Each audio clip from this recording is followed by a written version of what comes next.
હાલ અંબાલાલ પટેલે એક ભયંકર દુઃખદ આગાહી કરી છે।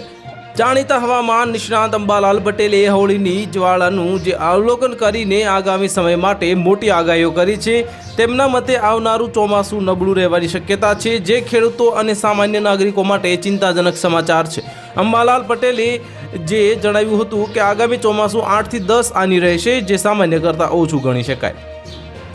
આ ઉપરાંત તેમણે ગરમી અને રાજકીય સ્થિતિ અંગે પણ મહત્વપૂર્ણ ભવિષ્યવાણીઓ કરી છે। તેમણે વધુમાં ઉમેર્યું હતું કે 15મી માર્ચથી ગરમીમાં થોડી રાહત અનુભવાશે અને પરંતુ એપ્રિલ મહિનાના લોકોએ અસહ્ય ગરમીનો સામનો કરવા માટે તૈયાર રહેવું પડશે અને ગરમીનો પારો ખૂબ ઊંચો જવાની સંભાવના છે।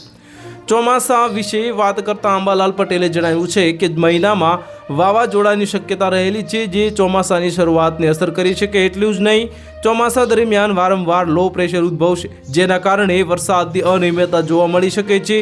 હવામાનની આગાહી ઉપરાંત અંબાલાલ પટેલે રાજકીય ક્ષેત્રે પણ મોટા ફેરફારો થવાની સંભાવના વ્યક્ત કરી છે। તેમના કહેવા પ્રમાણે આગામી દિવસોમાં રાજકારણની અંદર પણ હલનચલન જોવા મળશે।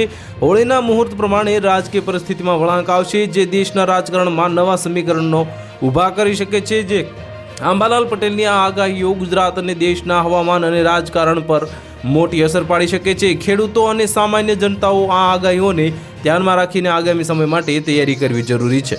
તો હાલ માટે આટલું જ। મળીશું નવી અપડેટ સાથે। જો તમને અમારા વિડીયો પસંદ આવતા હોય તો વિડીયોને લાઇક કરી દેજો, ચેનલને સબસ્ક્રાઇબ કરી બાજુમાં આવેલા બેલ આઇકનને દબાવી દો, જેથી તમને આવા સમાચારની અપડેટ મળતી રહે।